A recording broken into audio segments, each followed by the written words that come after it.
تا دا ګیري وه جینۍ چې نن نه کال مخکې دا وولکه خو پرون نه بله ورځ چې کوم بل پاس شو نو دا لږ لاړو نادره دفتر ته ځان یې په زیبیا باندې جینۍ ته واړولو نو دا جینۍ اوس تا ته په 3 بلچو سره په یو رمبي سره او په 2 بوساړو سره او په یو ټیکټر سره قبوله کړې دي. دا قبوله دې وه؟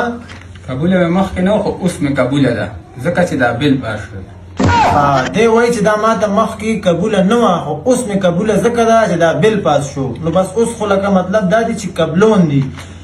ها تا ته دا هلک چې په نوم دی بډبیرې بس یادېږي نو دا هلک تا ته په لوشو وینځنو سره او کور کې خزله او جاروانو سره او خزله بار ډیران ته غورځونو سره دا هلک قبول دی قبول کړی دی و؟ قبول مې نو خو بس اوس مې قبول کو. دا تا ته ولې نو قبول اوس دې قبول کو؟ دا بل پاس شوی دی. ها څنګه چې تاسو وکتل چې دا بل پاس شوی دی نو دی دا نیکاو تاسو ته مبارک شي. تاسو په خو سرمان نشته شته دی اربان مو په اړه شته دی. موږ ته به اوس یو ډانس کوئ ترکي آیس کریم سره.